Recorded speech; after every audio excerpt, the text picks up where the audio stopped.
Hasil penilaian kelas 10 Rasuna Said pada materi pengukuran dan prosedur ilmiah belum optimal.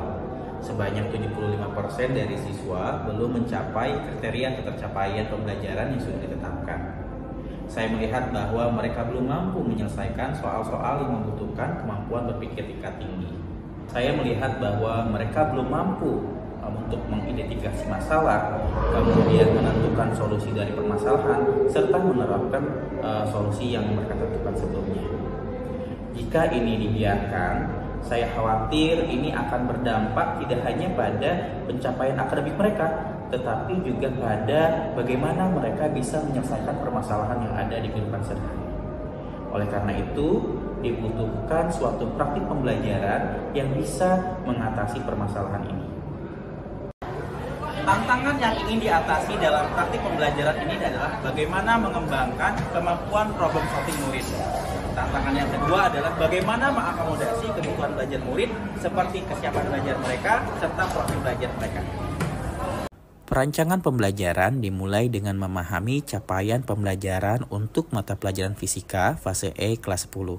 Di sana saya melihat bahwa materi perubahan iklim dan pemanasan global memiliki potensi untuk mengembangkan kemampuan problem solving karena materinya bersifat kontekstual dan diarahkan untuk memecahkan permasalahan yang ada di masyarakat untuk mencapai SDGs nomor 13 yaitu Climate Action. Iya Pak, jadi kalau untuk kelas 10 Rasuna Said itu untuk gaya belajarnya mayoritas kinestetik. Kinestetik ya. Cuma ada beberapa yang visual. Jadi beberapa visual. Jadi sebagian besar kinestetik ya Bu ya? Iya, sebagian. Kalau kemampuan akademisnya variatif sih Pak. Ada yang di rata-rata, ada yang rata-rata, ada juga beberapa yang di bawah rata-rata. Nanti ada baiknya Pak Uma mungkin di awal pembelajaran itu mengetes dulu kemampuan siswanya. Kemampuan awal harus dites ya. Terima kasih banyak Bu Ais atas diskusinya. Selanjutnya, saya memilih model pembelajaran STEM PJBL karena sesuai dengan gaya belajar murid di kelas Rasuna Said, yaitu mayoritas bergaya belajar kinestetik. Saya juga menyediakan video dan artikel untuk mengakomodasi gaya belajar visual. Untuk pembelajaran diferensiasinya sendiri, saya menyiapkan pembelajaran diferensiasi konten, proses, dan produk, di mana kebutuhan murid yang diakomodasi adalah profil belajar mereka dan juga kesiapan belajar mereka, terutama tentang kemampuan problem solvingnya.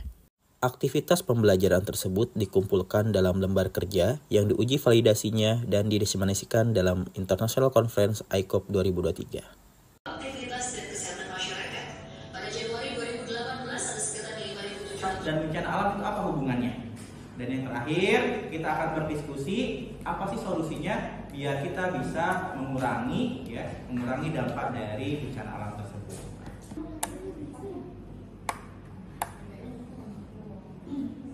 Saya sudah dapatkan hasilnya dan berdasarkan hasil ini saya kelompokkan kalian ya. Silakan kelompok 1 nanti Aisyah.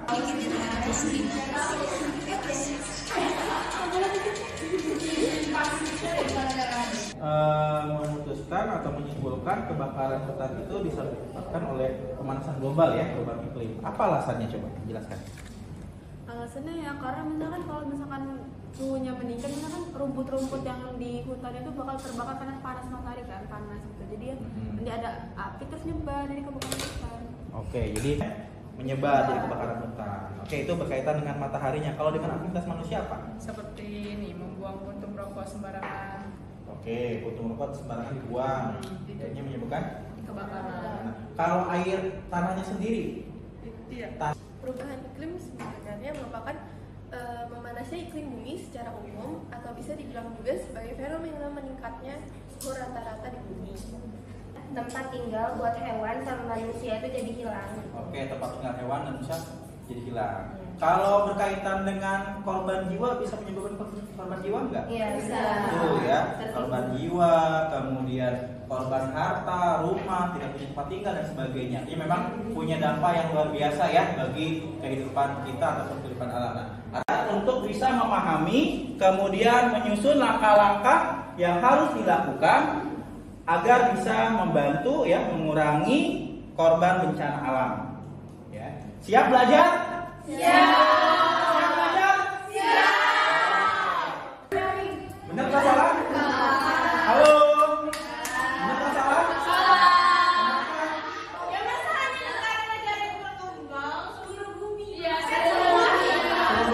Merasakan dampaknya benar? Kita coba cek.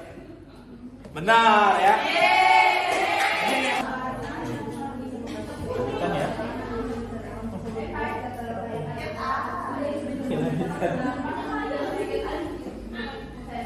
Oh nggak apa-apa.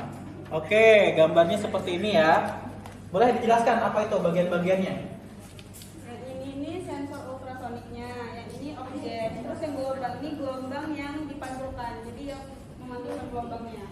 Ya, atau disebut mikrokontroler yang bisa digunakan untuk ya membuat sensor, termasuk sensor bencana alam.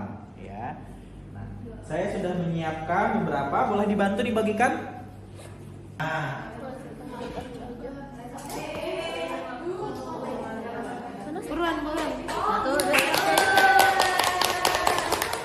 ada video ya, ada video juga ada artikel di situ.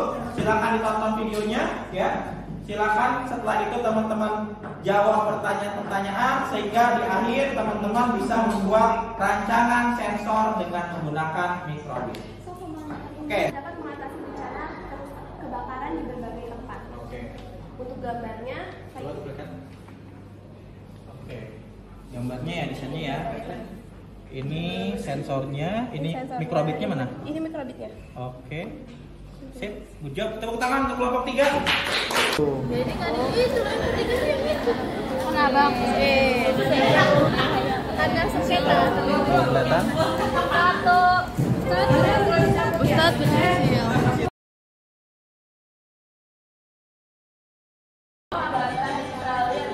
Pompa air hingga ibu bergerak tidak menemukan titik rentangannya.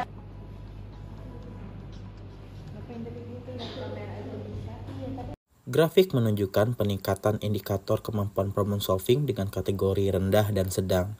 Ini menunjukkan bahwa praktik pembelajaran yang dilakukan telah berhasil meningkatkan kemampuan problem solving. Dari itu kita belajar mengenai apa aja sih bencana yang dapat disebabkan oleh perubahan iklim tersebut. Lalu di akhir pembelajaran kita bikin sensor yang dapat menjadi pendeteksi awal terjadinya bencana-bencana yang diakibatkan oleh perubahan iklim. Sensor tadi itu seru banget karena baru tahu hal-hal baru tentang sensor kan, kayak mana bentuknya sensor itu, terus cara gunainnya juga kayak mana. Aku baru tahu, jadi aku kayak wow, excited banget gitu waktu bilang bikin sensor gitu. Di situ kita kan membuat banyak sensor ya. Di situ kita banyak membuat sensor. Tentunya kita dapat tahu kegunaan dan masing-masing manfaat di setiap sensor, seperti sensor suara dan sensor kebakaran dan segala macamnya. Di sensor itu kita bisa membentuk hal-hal sesuai kemauan kita. Kalau Najwa, kamu tadi apa? Bikin bebek. Bikin bebek. Kamu apa? Bikin loh. Tuh, jadi bisa sesuai dengan kemauan kita. Di situ juga kita belajar coding yang seru banget. Iya, baru tahu ternyata cara ngoding itu kayak gitu, seru banget. Jadi seru banget. Setelah saya menonton video pembelajaran yang dilaksanakan Pak Umang, alhamdulillah saya sangat terinspirasi terkait dengan pembelajaran lisensiasi dan pembelajaran berbasis proyek. Pembelajaran ini sangat menginspirasi saya untuk mengikuti kegiatan pembelajaran tersebut. Semoga saya bisa memberikan pemahaman juga seperti Pak Umang ke murid-muridnya, dan semoga saya bisa melaksanakan pembelajaran yang menyenangkan seperti yang dilaksanakan Pak Umang. Terima kasih. Agar praktik pembelajaran ini bermanfaat bagi orang banyak, penulis melakukan diseminasi praktik baik pembelajaran ini kepada MGMP Fisika Kota Bandar Lampung, komunitas Dapur Kreasi Guru, serta komunitas Jangan Jadi Guru. Lembar kerja yang dikembangkan juga menjadi referensi untuk menyelesaikan tugas mata kuliah fisika sekolah oleh mahasiswa pendidikan fisika Universitas Lampung. Selain membagikan praktik pembelajaran secara formal, saya juga membagikan praktik pembelajaran tersebut di akun Instagram saya dan mendapatkan respon yang positif.